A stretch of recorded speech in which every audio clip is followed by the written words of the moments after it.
School offline तुम्हारे खुलेंगे तब मैं साइड आउट क्लियर कर दूंगा।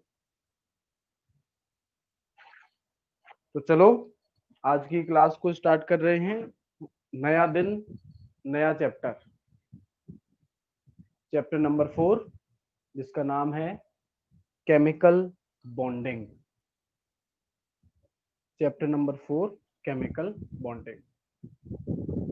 अगर आपको एक या दो शब्दों में केमिकल बॉन्ड को, बट सर हमारे क्या कह रहा है पढ़ने को मैसेज का, हमारे तो कार्बन का ही स्ट्रक्चर बनाना आता है। तो भैया बड़े हो गए हो, बड़े हो गए हो, किताबें पढ़ो ज्यादा से ज्यादा। बच्चे नहीं रहे, साइंस लिया है तो मेहनत भी उसी हिसाब की करो। हाँ जी, एक या दो शब्दों में केमिकल बॉन्ड, किसी बॉन्ड को आपको समझाना है तो वो दो शब्द क्या होंगे? क्या है तुम्हारे अकॉर्डिंग कोई भी बॉन्ड? दो शब्दों में बॉन्ड को एक्सप्लेन करो।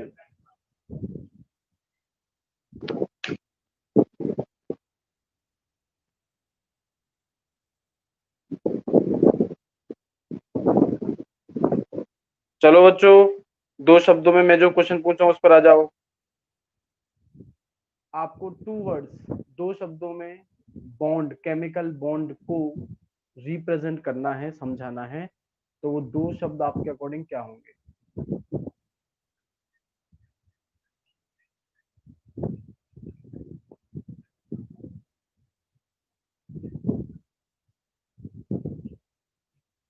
बताइए। टू होल्ड, तो दीक्षिता का कहना है टू होल्ड। और किसी का कोई कमेंट? दो शब्दों में अगर बॉन्ड को आपको समझाना हो तो वो दो शब्द आपके अकॉर्डिंग क्या होंगे?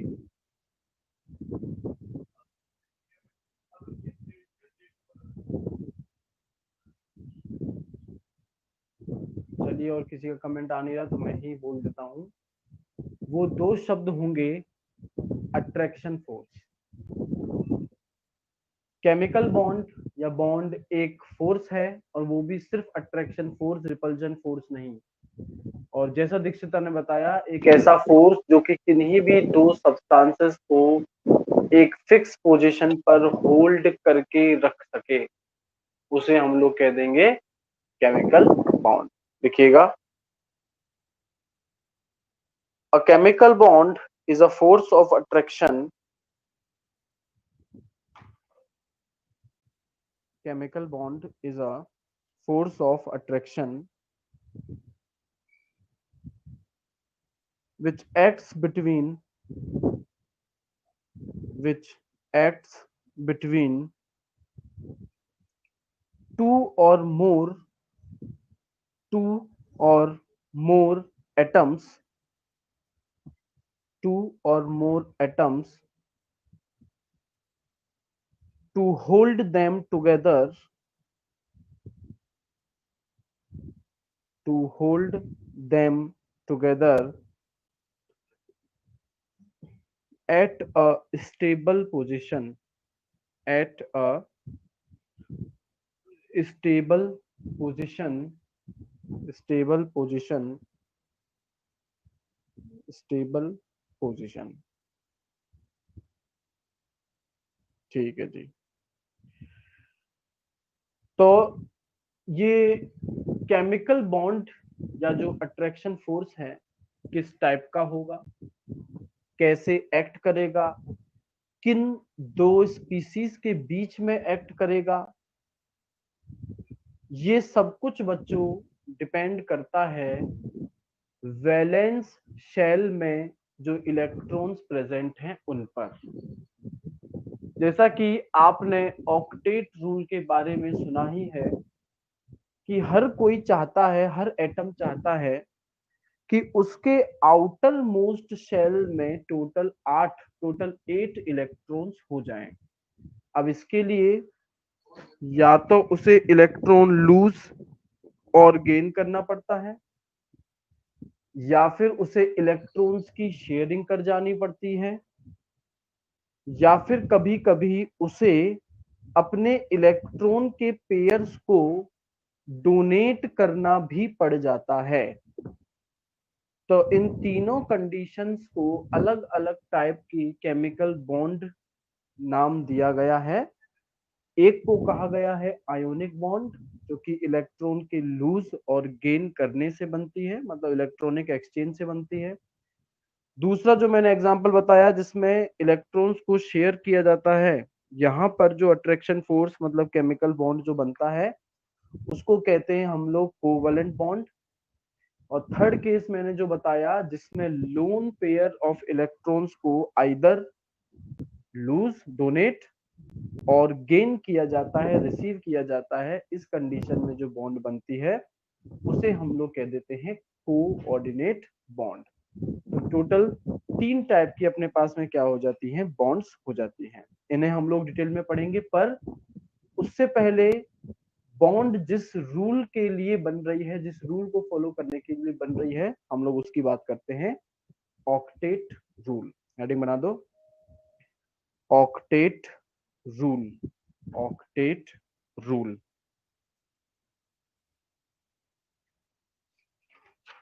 लिखिएगा, ऑक्टेट रूल क्या कहता है। The tendency of atoms of an element,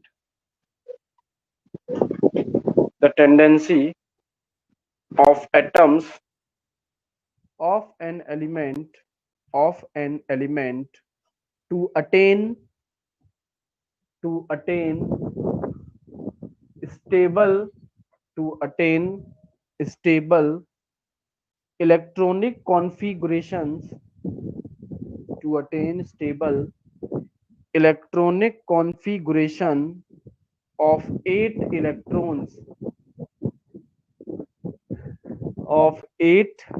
electrons in their valence shell, in their valence shell is the cause of chemical combination, is the cause of chemical combination, is the cause of chemical combination. Next line से लिखो, the principle of attaining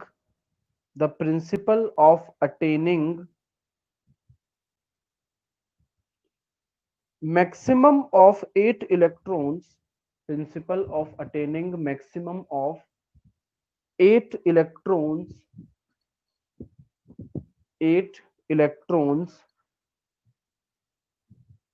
in the valence shell of an atom, in the valence shell of an atom is called octet rule, is called octet rule, octet rule। पर बच्चों octet rule के कुछ exceptions भी हैं जो देखे गए हैं, वो हम लोग लिखेंगे। Exceptions of octet rule, exceptions of octet rule.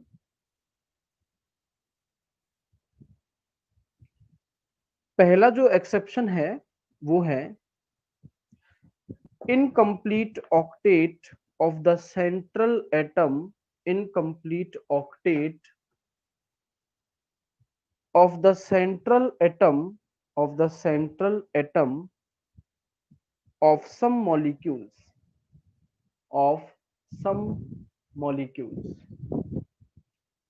कुछ मॉलिक्यूल्स ऐसे हैं जिनमें जो सेंट्रल एटम है, बीच में पूरे मॉलिक्यूल के सेंटर में जो एटम होता है उसके ऑक्टेट को देखा जाए तो वो ऑक्टेट इनकम्प्लीट रहता है, मतलब उसमें 8 इलेक्ट्रॉन नहीं हो पाते, पर इसके बावजूद वो मॉलिक्यूल एग्जिस्ट करता है। For example BF3, BF3। Boron जिसके आउटर मोस्ट शेल में टोटल 3 इलेक्ट्रॉन्स हैं, फ्लोरीन जिसके आउटर मोस्ट शेल में टोटल 7 इलेक्ट्रॉन्स हैं। तो यहां पर बोरोन जो है वो एक एक फ्लोरीन से एक एक इलेक्ट्रॉन शेयर कर लेता है और 3 कोवलेंट बॉन्ड जो हैं उन्हें बना लेता है। ऐसा करने से फ्लोरीन जो है उसका ऑक्टेट तो कंप्लीट हो गया, पर यहाँ सेंट्रल एटम है बोरोन। बोरोन जिसके आउटर मोस्ट शेल में 3 इलेक्ट्रॉन तो खुद के थे और 3 फ्लोरीन से उसने एक एक इलेक्ट्रॉन शेयर किया, तो शेयरिंग के बाद 3 और हो गए, मतलब टोटल कितने हो गए? 6। पर जैसा कि ऑक्टेट रूल कहता है कि अगर वो केमिकली किसी के साथ कंबाइन हो रहा है तो जरूर अपने आउटर मोस्ट शेल में 8 इलेक्ट्रॉन्स करने के लिए हो रहा है। पर यहां तुमने देखा कि BF3 में केमिकल बॉन्ड बनाने के बाद भी इलेक्ट्रॉन्स जो हैं वो रह गए 6।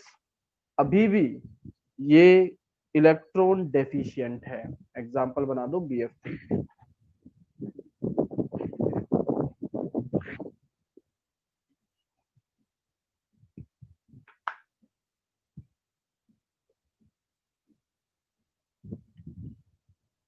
दूसरा एक्सेप्शन है expanded octet of central atom. Expanded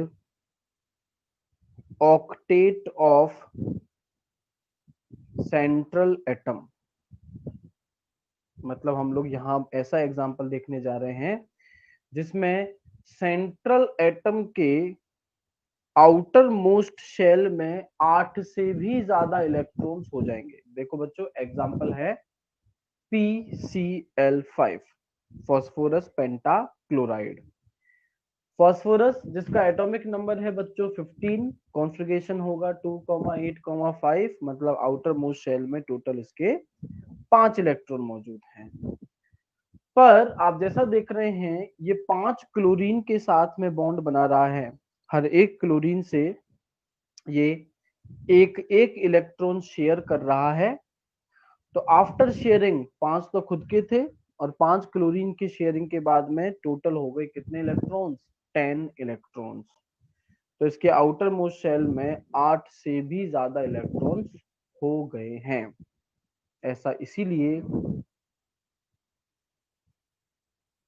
क्योंकि फॉस्फोरस जो है वो आता है थर्ड पीरियड में, और सेकंड चैप्टर में आपने देखा था कि पहला जो डी सब शेल है वो होता है 3D, मतलब पहला डी सब शेल भी थर्ड शेल में ही आता है। फॉस्फोरस के अंदर 3 शेल हैं, तीसरे शेल में उसके पास में डी सब शेल भी है पर वो खाली पड़े हैं, और अगर खाली पड़े हैं उसके डी सब शेल तो उन्हें भरने के लिए इलेक्ट्रॉन जो है बड़ी आसानी से आ सकते हैं। तो यहाँ ऐसे आपका एटम जिसके पास में खाली वैकेंट डी ऑर्बिटल प्रेजेंट हो, वो जब चाहे तब अपने ऑक्टेट को एक्सपेंड कर सकता है, बढ़ा सकता है।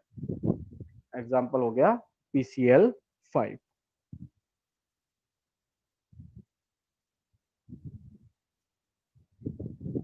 नेक्स्ट, तीसरा एक्सेप्शन, ऑड इलेक्ट्रॉन मॉलिक्यूल। तीसरा एक्सेप्शन है बच्चों हमारे पास odd electron molecule. Octet rule का मतलब है आउटर मोस्ट शेल में टोटल 8 इलेक्ट्रॉन करना। 8 इलेक्ट्रॉन्स करने का भी अपना एक मतलब है, हर ऑर्बिटल के अंदर 2-2 इलेक्ट्रॉन्स को करना। कहने का मतलब ये इलेक्ट्रॉन्स पेयरिंग करना चाहते हैं ऑर्बिटल्स में। अगर कोई अकेला इलेक्ट्रॉन मौजूद है तो वो चाहेगा कि कुछ भी करके एक और इलेक्ट्रॉन उस ऑर्बिटल में आ जाए और वो 1 से 2 हो जाए। पर बहुत सारे ऐसे मॉलिक्यूल्स हैं जिनमें किसी एटम के पास देखा गया है कि ऑड इलेक्ट्रॉन्स पाए जा रहे हैं, मतलब कि अगर आप पेयरिंग करने जाएं तो टोटल पूरी तरीके से कंप्लीटली पेयरिंग नहीं हो पाएगी। जैसे मान लो 7 इलेक्ट्रॉन्स की पेयरिंग की जाए तो आपके तीन पेयर तो बड़ी आसानी से बन जाएंगे दो दो इलेक्ट्रॉन्स के, पर फिर भी आपका एक अकेला इलेक्ट्रॉन बच जाएगा। एग्जाम्पल आप देखें, NO, बोर्ड पर मैंने स्ट्रक्चर भी बनाया है, जिसमें नाइट्रोजन के आउटर मोस्ट शेल में 5 इलेक्ट्रॉन हैं, ऑक्सीजन के टोटल 6 इलेक्ट्रॉन हैं। नाइट्रोजन और ऑक्सीजन आपस में डबल बॉन्ड बना रहे हैं, मतलब 2 इलेक्ट्रॉन्स की शेयरिंग हो गई। ऐसा करने से ऑक्सीजन का ऑक्टेट कंप्लीट हो गया। पर नाइट्रोजन की अगर मैं बात करूं तो नाइट्रोजन के आउटर मोस्ट शेल में 5 इलेक्ट्रॉन्स थे, 2 ने बॉन्ड बना लिया, एक पेयर, 3 बचे। अब 3 में बच्चों आप पेयरिंग सिर्फ 2 इलेक्ट्रॉन्स की ही कर सकते हो, तो अभी भी नाइट्रोजन के पास में एक इलेक्ट्रॉन अनपेयर्ड रह जाएगा। अनपेयर्ड रहने का मतलब है कि इस मॉलिक्यूल को बनना ही नहीं चाहिए था, पर फिर भी नेचर में ये मॉलिक्यूल एग्जिस्ट कर रहा है। तो ये कुछ एक्सेप्शंस आपने देखे ऑक्टेट रूल के। अब हम लोग करने जा रहे हैं types of chemical bonds. Types of chemical bonds.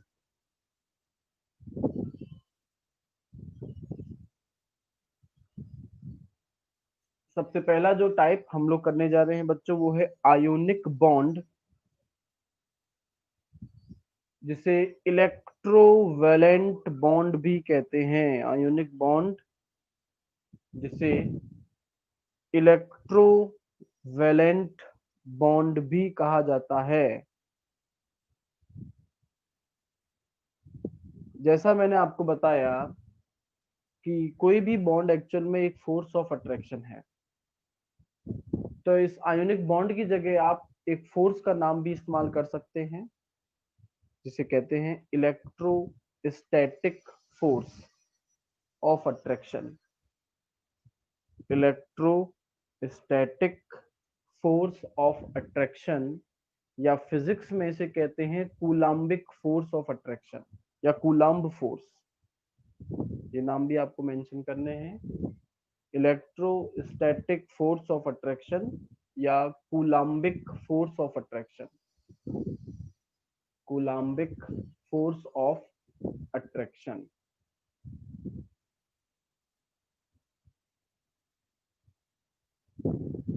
तो एक ऐसा फोर्स जो कि दो अपोजिटली चार्ज आयंस के बीच में लगे, मतलब पॉजिटिव और negative.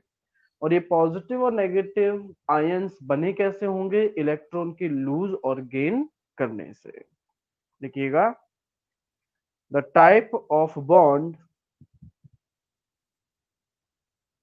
the type of bond which is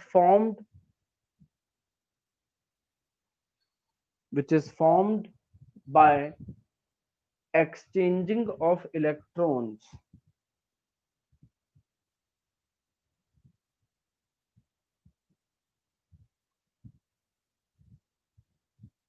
exchanging of electrons is called ionic bond. Ionic bond. And the number of electrons exchanged and the number of electrons exchanged by an atom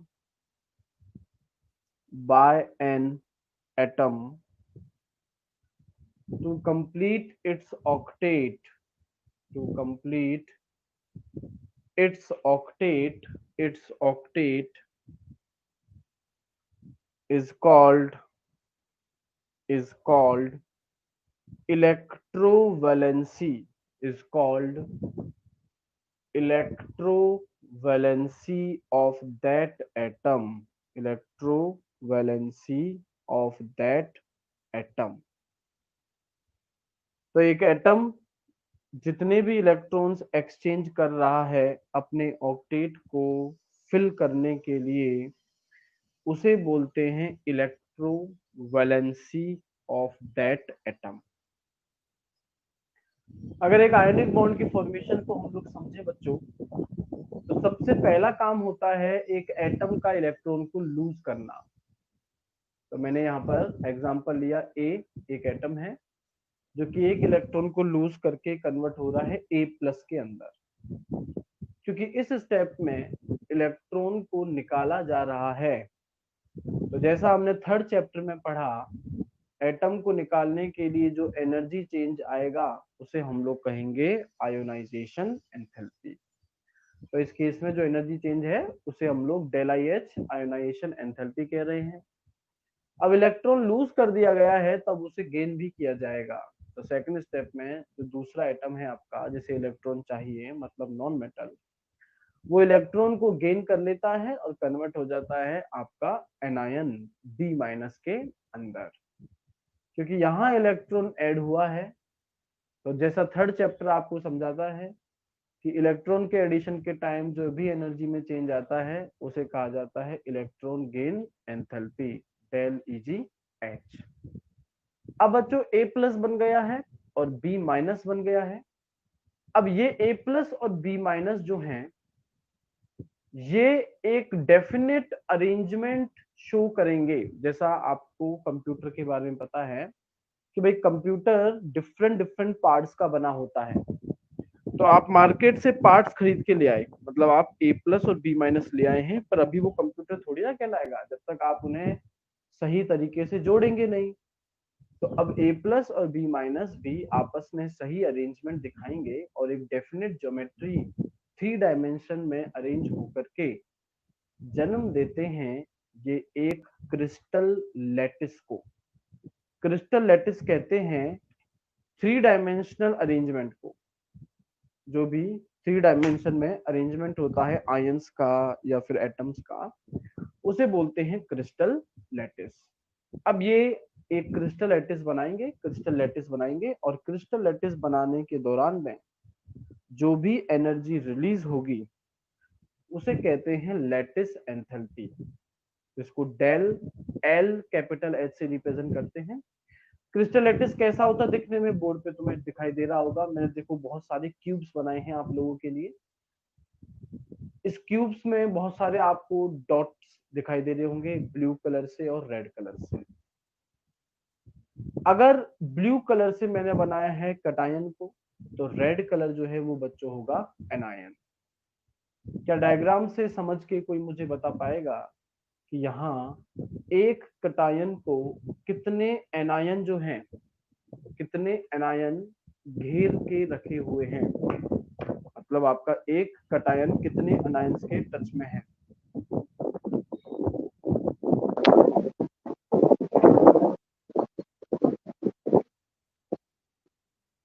Virendra का कहना है 4। ये यहीं पे खत्म थोड़ी ना होंगे, अब इसके लेफ्ट में भी होंगे, राइट में भी होंगे, ऊपर नीचे, ये बढ़ता ही जाएगा, बढ़ता ही जाएगा, बढ़ता ही जाएगा। पर मैं तो बना नहीं सकता था इतने सारे, तो मैंने ले दे करके छोटे छोटे 8 क्यूब बनाए हैं तुम्हें समझाने के लिए। और तुम में से सिर्फ दीक्षिता जो है वही सही जवाब दे पाई।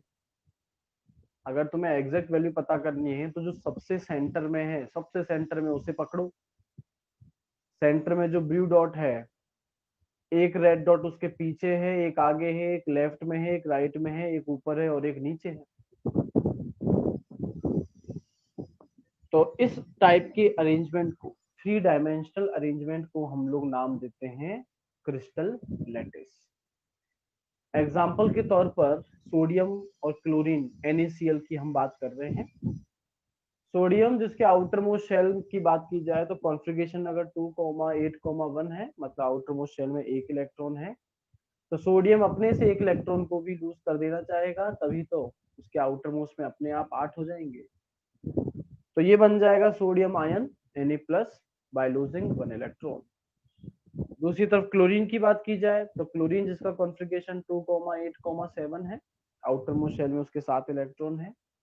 इसे ऑक्टेट कंप्लीट करने के लिए 1 इलेक्ट्रॉन की रिक्वायरमेंट थी, तो यहाँ ये क्लोरीन जो है वो 1 इलेक्ट्रॉन को गेन कर लेगा, Cl- में कन्वर्ट हो जाएगा। और अब ये Na+ और Cl- आपस में मिलके बनाएंगे NaCl, जिसे मैंने इलेक्ट्रॉनिक डॉट से भी रिप्रेजेंट करने की कोशिश की है। सोडियम के आउटर मोस्ट में बस एक इलेक्ट्रॉन दिखाया है, फिर वो Na+ बन गया एक इलेक्ट्रॉन को लूज करके, और ये इलेक्ट्रॉन Cl गेन कर रहा है जिसके आउटर मोस्ट में 7 इलेक्ट्रॉन्स हैं। तो अब क्लोरीन के आउटर मोस्ट में 8 हो गए हैं, जिनमें से एक तुम्हें ब्लैक डॉट नजर आएगा, ये क्योंकि ये ब्लैक डॉट कहां से आया है, सोडियम से। और Na+ और Cl- या Na जिसके आउटर मोस्ट में एक इलेक्ट्रॉन है, क्लोरीन जिसके आउटर मोस्ट में 7 इलेक्ट्रॉन्स हैं, आपस में दोनों जुड़ रहे हैं और दोनों जुड़ के बना रहे हैं क्या, NaCl। ये Na+ और Cl-, यहाँ Na अपना इलेक्ट्रॉन जो है वो क्लोरीन को डोनेट कर रहा है। तो बच्चों ये यहां तक का, यहां तक आप लोग पूरा बना लीजिए, पूरा ड्रॉ कर लीजिए।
हाँ जी students.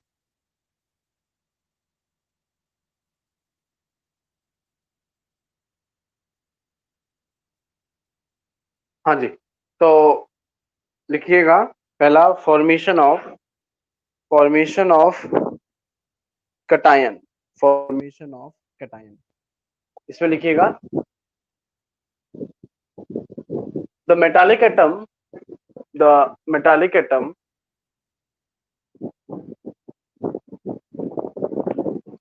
lose electron the metallic atom lose electron to complete its octet to complete its octet and the energy change taking place during this process and the energy change taking place during this process is called ionization enthalpy is called ionization enthalpy.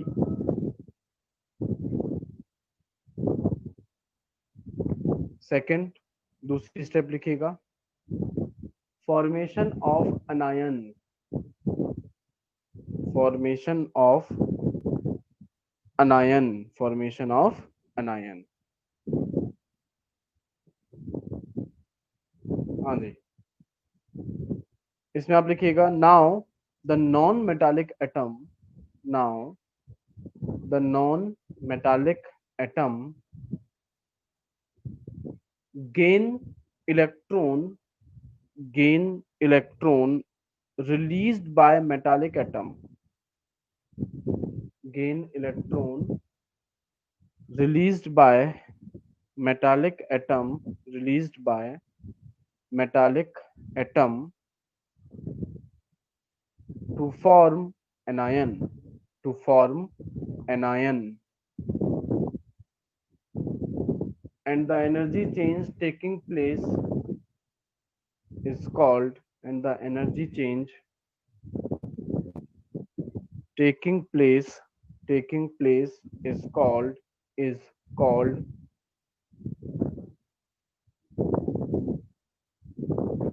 electron gain enthalpy is called electron gain enthalpy electron gain enthalpy।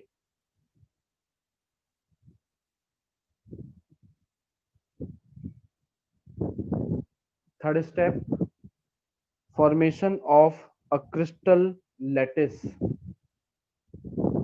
Third step है formation of a crystal lattice.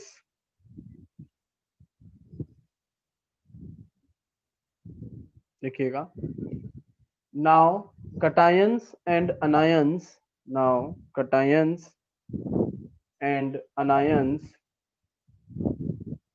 get arranged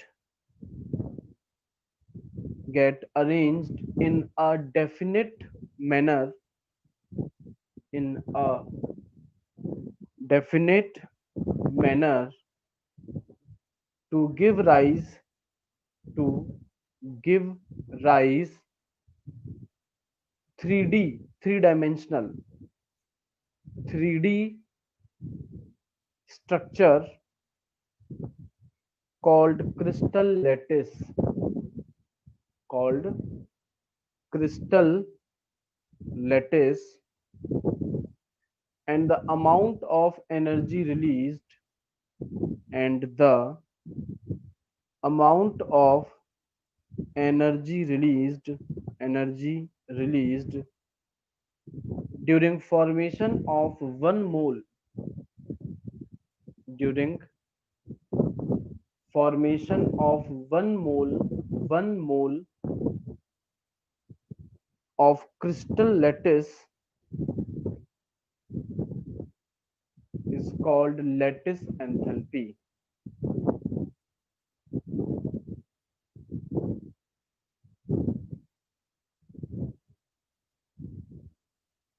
next line में आप example डालो to form NaCl crystal to form NaCl crystal, comma, Na plus and Cl minus are arranged in a crystal. Na plus and Cl minus are arranged in a crystal in such a way that in such a way that 6 Cl minus 6 Cl minus surrounds single Na plus ion. Na plus ion और जो crystal lattice बच्चों मैंने बनाया है आप उसको बना लीजिए। जैसे मैंने 2 मार्कर का इस्तेमाल किया, आपके पास मार्कर हो तो ठीक, वरना आप क्या कर सकते हैं, Na प्लस को तो एक छोटा डॉट और Cl माइनस बड़ा डॉट बना सकते हैं। बनाइए, चलिए जल्दी से।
तो बच्चों मेरे पास में 3-4 बच्चों के कमेंट्स आ गए हैं। अगर आप सभी ने बना लिया है तो एक बार जल्दी से कमेंट कर दो। 3-4 बच्चे तो कर चुके हैं डन। बाकी लोगों ने बना लिया तो कमेंट कर दो जल्दी से।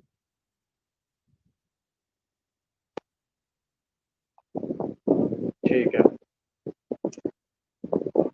तो हम लोग अभी करने जा रहे हैं factors affecting an ionic bond. एक आयोनिक बॉन्ड को कौन कौन से फैक्टर्स अफेक्ट करते हैं? 3 इनमें फैक्टर्स हैं बच्चों। सबसे पहला फैक्टर आयोनाइजेशन एंथैल्पी। एक आयोनिक कंपाउंड, एक आयोनिक बॉन्ड के बनने के दौरान ये 3 एंथैल्पी चेंज जो हैं वो हो रही हैं। Ionisation enthalpy, electron gain enthalpy और लैटिस एंथैल्पी। जैसा कि आप लोगों को पता होगा कि एनर्जी और स्टेबिलिटी जो है वो एक दूसरे के इनवर्सली प्रोपोर्शनल हैं। अगर एनर्जी ज्यादा हो जाती है तो मॉलिक्यूल आपका अनस्टेबल हो जाएगा, या कह सकते हैं एनर्जी किसी मॉलिक्यूल की जितनी कम रहेगी उसकी स्टेबिलिटी उतनी ही ज्यादा रहेगी। तो इन तीनों एंथैल्पीज को जब जोड़ा जाए तब जोड़ने पर आंसर मिनिमम आना चाहिए एक स्टेबल आयोनिक बॉन्ड के लिए, या तीनों को जोड़ने पर आंसर मैक्सिमम आना चाहिए एक स्टेबल आयोनिक बॉन्ड फॉर्मेशन के लिए? बताइए।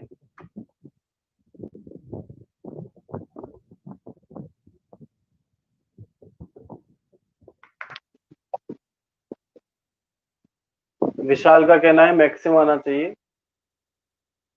बताओ, विशाल के अलावा बाकी सब कितने बुद्धू है ना, जो कि बाकी सब मिनिमम कमेंट कर रहे हैं। तो आप सभी लोग समझ गए होंगे बच्चों। हाँ जी, मिनिमम आंसर आना चाहिए। अब ये मिनिमम वैल्यू तभी आएगी जब मुझे आप बताओ मेटल जो है, जो इलेक्ट्रॉन को लूज कर रहा है, उसकी आयोनाइजेशन एंथैल्पी क्या है? मिनिमम आए।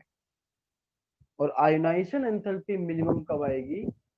जब मेटालिक एटम जो इलेक्ट्रॉन लूज कर रहा है वो साइज में स्मॉल हो या साइज में बिग, बड़ा हो।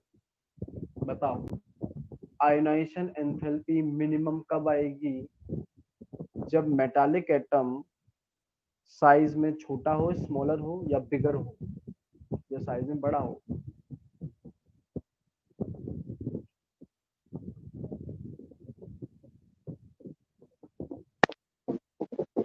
हाँ जी, बड़ा। तो जो पहला फैक्टर है आयोनाइजेशन एंथैल्पी, इसका मतलब यह है कि आपको एक ऐसा मेटल सेलेक्ट करना है जिसकी आयोनाइजेशन एंथैल्पी बहुत कम हो, या कह सकते हैं जिसका साइज जो है क्या हो, ज्यादा बड़ा हो। वो ज्यादा स्टेबल आयोनिक बॉन्ड बनाएगा। जैसे अगर मैं तुमसे पूछूं NaCl और KCl, इनमें से ज्यादा स्टेबल आयोनिक बॉन्ड कौन सी है, तो तुम्हारा जवाब क्या होगा?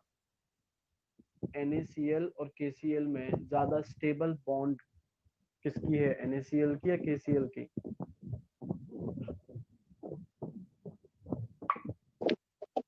हाँ जी, KCl की, क्योंकि यहाँ Na से ज्यादा साइज बड़ा किसका है? पोटेशियम का।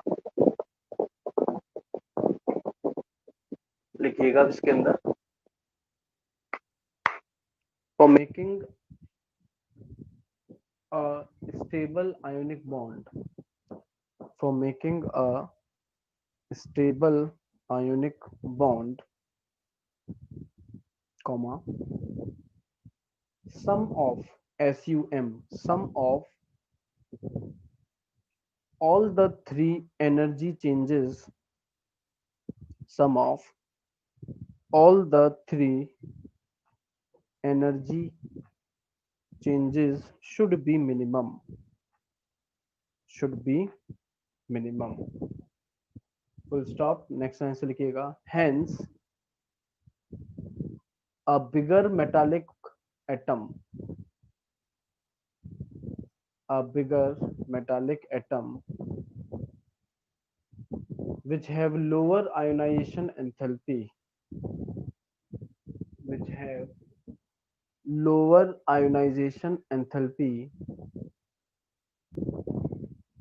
makes more stable ionic bond, makes more stable ionic bond.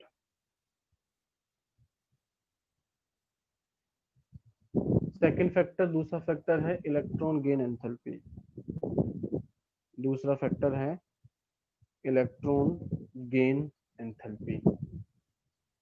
ये थर्ड चैप्टर में बच्चों आप लोग पढ़ के आए हैं कि ये वैल्यू पॉजिटिव में भी हो सकती है और नेगेटिव में भी हो सकती है। हम चाहते हैं आंसर कम से कम आए, तो वैल्यू अगर पॉजिटिव में है तो पॉजिटिव में भी कम से कम हो, और वैल्यू अगर नेगेटिव में है तो नेगेटिव में ये वैल्यू ज्यादा से ज्यादा होनी चाहिए, तभी तो जोड़ने पर आंसर सबसे कम आएगा। और जैसा हमने पढ़ा है कि जो जितना छोटा होता है वो इलेक्ट्रॉन को गेन करते दौरान एनर्जी रिलीज उतनी ही ज्यादा करता है। एनर्जी रिलीज का मतलब माइनस में एनर्जी उतनी ही ज्यादा होती है। हालांकि इसके एक्सेप्शन हमने देखे थे फ्लोरीन और क्लोरीन का। हाँ जी, तो लिखिएगा for getting minimum value of electron gain enthalpy, for getting minimum value of electron gain enthalpy, comma, non-metallic atom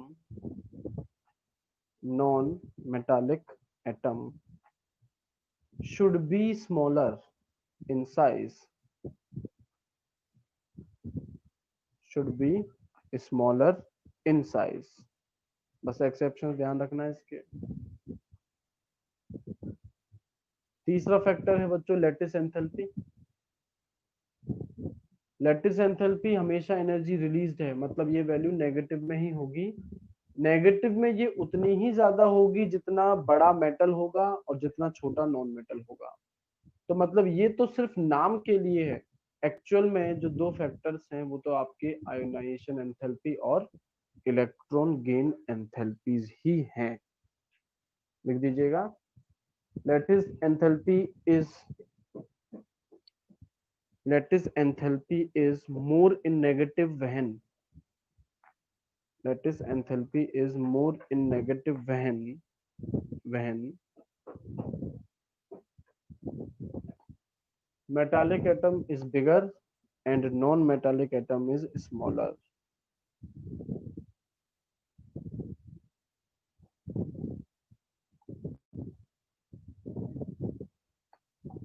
smaller. तो ये हुए आपके फैक्टर्स। आयोनिक बॉन्ड या आयोनिक कंपाउंड की प्रॉपर्टीज हमें लिखनी है। हेडिंग बना दो प्रॉपर्टीज ऑफ आयोनिक कंपाउंड। पहली प्रॉपर्टी क्रिस्टलाइन नेचर। जैसा आप देख ही रहे हैं कि आयोनिक कंपाउंड जो होता है वो एक क्रिस्टल लैटिस जो है उसे तैयार करता है, क्रिस्टल लैटिस के फॉर्म में पाया जाता है, इस वजह से ये नेचर में क्रिस्टलाइन होगा, crystalline in nature. Second property बच्चों, क्योंकि इलेक्ट्रोस्टैटिक फोर्स एक बहुत ज्यादा स्ट्रॉन्ग फोर्स है, तो इस वजह से अगर आप क्रिस्टल को मेल्ट करना चाहें या बॉईल करना चाहें तो उसके लिए एनर्जी काफी ज्यादा देनी पड़ेगी फोर्स को तोड़ने के लिए।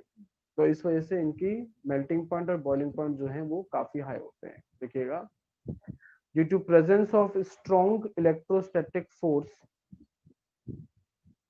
due to presence of strong electrostatic force, comma, ionic compounds have high MP and BP, ionic compounds have high MP and BP।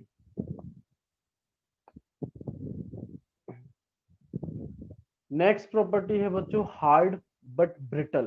Hard तो हमें समझ में आता है कि सर ठीक है स्ट्रॉन्ग फोर्स ऑफ अट्रैक्शन है, तो ये बिल्कुल बहुत टफ होंगे, हार्ड होंगे, पर ब्रिटल भी हैं। ब्रिटल का मतलब जिन्हें तोड़ा जा सकता है। क्यों? देखिए मैंने एक स्ट्रक्चर छोटा सा ड्रॉ किया है कि दो लेयर्स हैं, पहले पॉजिटिव के नीचे नेगेटिव है और नेगेटिव के नीचे पॉजिटिव। पर अगर आपने मान लो ऊपर वाली लेयर पर फोर्स लगा दिया, मान लो लेफ्ट से राइट डायरेक्शन में, और ये ऊपर वाली लेयर आगे खिसक गई, तो अब तुम देखोगे अब पॉजिटिव के ऊपर पॉजिटिव आ जाएगा और नेगेटिव के ऊपर नेगेटिव। जब सेम चार्ज एक दूसरे के ऊपर आ जाएंगे तो यहाँ रिपल्जन लगेगा और ये लेयर बड़ी आसानी से अलग हो जाएगी। तो हार्ड बट ब्रिटल ये लिख दो, और जो जैसा मैंने बनाया है आप लोग भी वैसा ही बना दीजिए।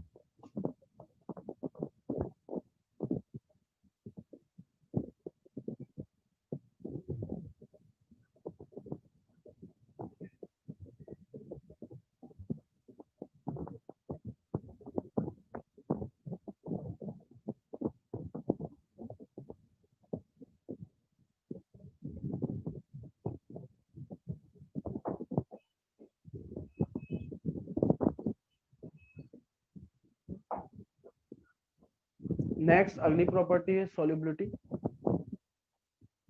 इसमें लिखिएगा ionic compounds are soluble in water. Ionic compounds are soluble in water.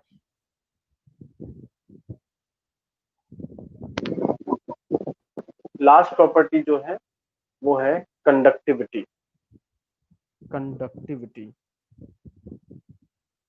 इसमें आप लिखेंगे ionic compounds are poor conductor in solid state. Ionic compounds are poor conductors in solid state but in aqueous state or molten state, aqueous state or molten state, they are good conductors